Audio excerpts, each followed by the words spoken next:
తులసి news కు స్వాగతం. శ్రీ రామలింగేశ్వర స్వామికి ప్రత్యేక పూజలు. ఎమ్మెల్యే ఇంటూరి నాగేశ్వరరావు.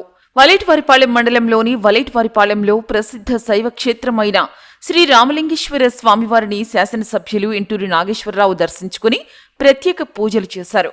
మహాశివరాత్రి పండుగను పురస్కరించుకుని భక్తి శ్రద్ధలతో స్వామివారిని వేలాది మంది భక్తులు దర్శించుకున్నారు.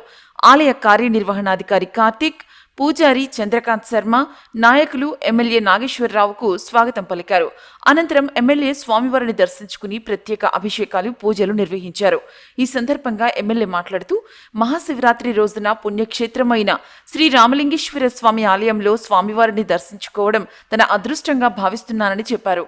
రాబోయే రోజుల్లో నియోజకవర్గ ప్రజలంతా సుభిక్షంగా ఉండి అన్ని రంగాల్లో అభివృద్ధి చెందాలని స్వామివారిని వేడుకున్నానన్నారు. ఈ కార్యక్రమంలో మండల టీడీపీ పార్టీ అధ్యక్షులు మాదాల లక్ష్మీ నరసింహం, దామా మల్లేశ్వరరావు, సోమినేని రవీంద్ర, కాకుమాని హర్ష, కాకుమాని ఆంజనేయులు, వలేటి నరసింహం, గుత్తా మహేశ్వరరావు, వలేటి శ్రీధర్ నాయుడు, వలేటి మధు, వలేటి నరసింహం, మన్నం మాధవరావు, గుత్తా కొండయ్య, గుత్తా తిరుపతయ్య, కొంకా రమేష్, కాకుమాని మాల్యాద్రి, గొర్రెపాటి మాధవ, వీరమోస అంజయ్య, చుండూరి కోటేశ్వరరావు, కల్లూరి కొండపనాయుడు, కల్లూరి రామ్మోహన్, పిల్లి రామచంద్రారెడ్డి, మోర్తాల సుబ్బారెడ్డి, నవలూరి రాజా, రమేష్, ప్రగడ శ్రీనివాసులు, కామినేని అశోక్, మేకల అశోక్, కామినేని వీరయ్య, చొప్పర బ్రహ్మయ్య, చొప్పర వసంతరావు, చెరువుపల్లి సాంబయ్య, బక్కముతుల మాల్యాద్రి, వంకాయలపాటి మాల్యాద్రి, ఉన్నం వీరస్వామి తదితరులు పాల్గొన్నారు.